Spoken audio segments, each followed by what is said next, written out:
হ্যাঁ, এখানে এই পিকচারটি। আচ্ছা, এটা ভালো লাগতেছে না, আমি এই পিকচার নেব না। আপনারা অন্য অন্য একটা পিকচার নিতে পারেন। মোট কথা আপনাদের পছন্দ মতো আপনারা যে পিকচারটি চয়েস করবেন, আপনাদের সে পছন্দের একটি পিকচার এখান থেকে নিয়ে নেবেন।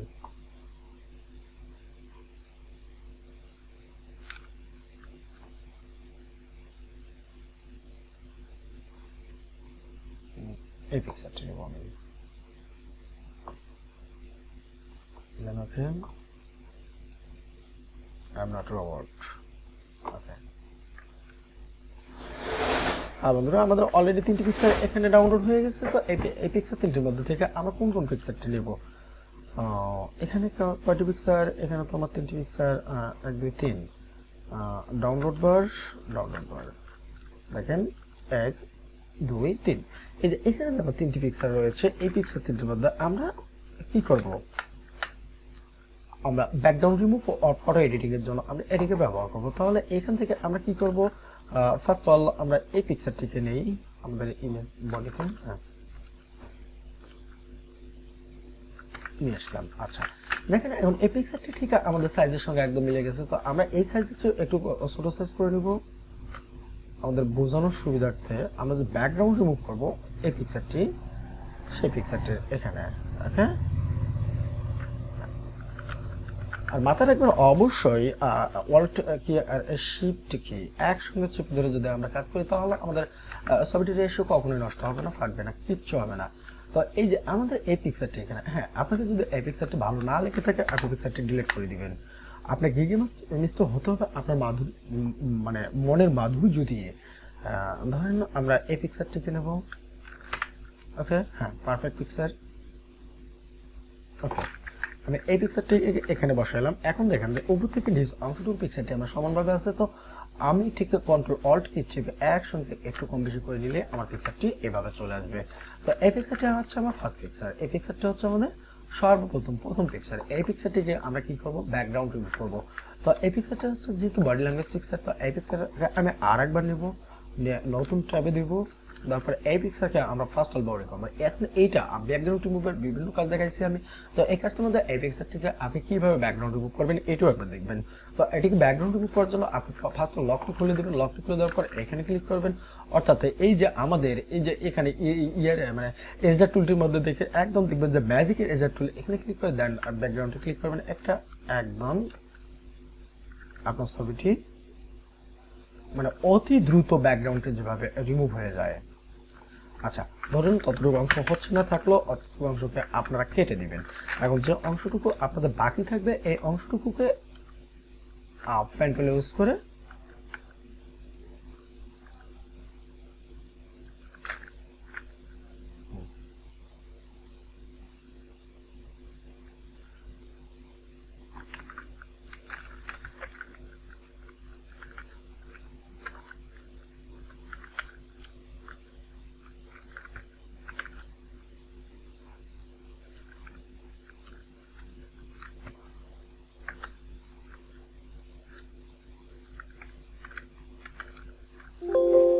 আচ্ছা, এখানে সরি, ওখানে শেপে পরিণত হয়ে গেছিল। যেহেতু শেপে এখানে মাথা রাখতে হবে। যখন পেন টুল ক্লিক করবেন তখন এখানে পাথ শেপ আর পিক্সেল, এখানে আমরা পাথে রাখবো। পাথে রাখার পর ক্লিক করব। ওকে, আচ্ছা, এটাকে নিলাম। আমি জাস্ট বোঝানোর জন্য আপনাদেরকে একটু বোঝাই দিচ্ছি, হয়তো একটু দ্রুত করে নিচ্ছি আমি। তো আপনারা আরো ভালো করে নিজের মতো করে সাজিয়ে গুছিয়ে নেবেন। ভিডিওটি লং হচ্ছে, আপনারা ধৈর্য সহকারে দেখবেন। হ্যাঁ, এই নিচে একটা অংশটা দেখাচ্ছে, তো আমরা এই নিচের অংশটুকু ক্রিয়েট করে নেব। ওকে ওকে, তাহলে এইখান থেকে আমার কি হচ্ছে? ব্যাকগ্রাউন্ড রিমুভ হয়ে গেছে। তো এই ব্যাকগ্রাউন্ড রিমুভ পিকচারটি আমরা কি করব? আমাদের গিগ ব্যানার সাইজে নিয়ে আসবো। দেখেন এখানে আমরা গিগ ব্যানার সাইজে নিয়ে আসছি। নিয়ে এসে কি করলাম? কন্ট্রোল অল্ট কি চেপে আমরা একসঙ্গে নিয়ে আসলাম। এসে দেখেন এখন আমরা এটিকে একসঙ্গে সেন্টারেট করব।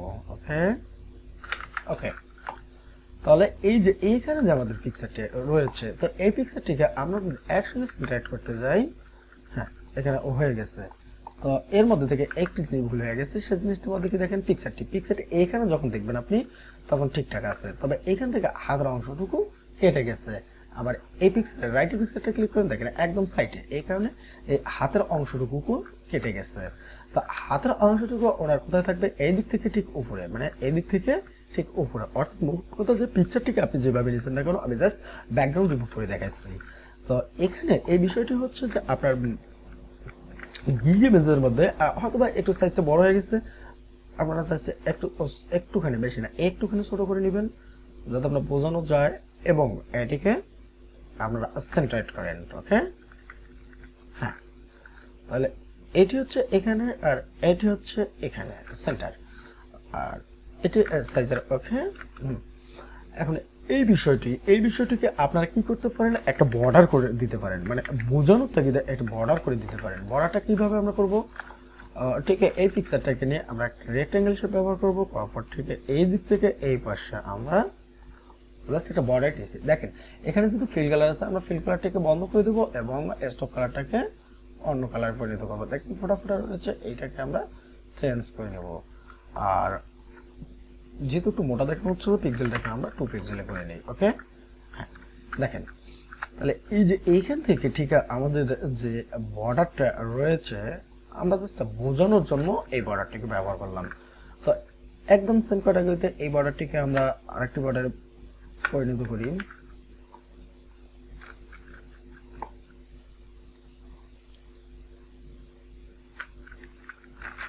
ওকে, জাস্ট আমরা এটাকে বুঝে নেব যে এটা একটা এই শেপটা একটা পিকচারের মধ্যে থেকে। তাহলে এইখানে কি আছে, এখানে হচ্ছে আমরা এখন লিখবো, আমরা কি লিখবো দেখি, remove background services, remove background services. এখানে আমার আগে থেকে এটি লেখা ছিল, তো আমি নতুন করে লিখলাম না, লিখে দিলাম রিমুভ ব্যাকগ্রাউন্ড সার্ভিসেস। এখন লেখাটিকে যেহেতু আমাদের একটুখানি শর্ট, আমরা এই পিকচারটিকে একটু শর্ট করে নিলাম। ওকে, ব্যাকগ্রাউন্ড রিমুভ লেখাটিকে আমরা মডিফাই করব। মোট কথা আপনি যত সময় দিয়ে তৈরি করবেন ঠিক ততই আপনার গিগ ব্যানারটি সৌন্দর্য ফিরে আসবে। হ্যাঁ, আমরা এই কালারটিকে এখানে এই কালারটিকে আমরা কি করব,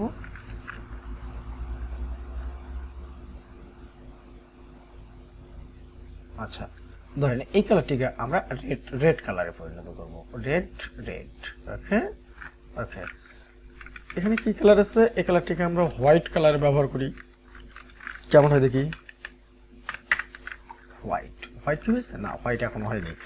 1 2 3 4 5, আপনারা 5টা 6টা মানে অর্থাৎ 6 একটা ইউজ করবেন। কালার কোড ব্যাকগ্রাউন্ড সার্ভিসেস যা লেখা আছে থাকলেও সমস্যা নেই, কোনো সমস্যা নেই। রিমুভ ব্যাকগ্রাউন্ড সার্ভিসেস এই লেখাটি এখানে আছে। এখন এই লেখার মধ্যে থেকে আপনারা এইখানে লিখতে পারেন কি, আফটার, সরি আফটারটা হবে আমার এইটি, এই সাইডটা হবে আমার বিফোর। ইউজ করলাম, একটু ছোট করে নেব,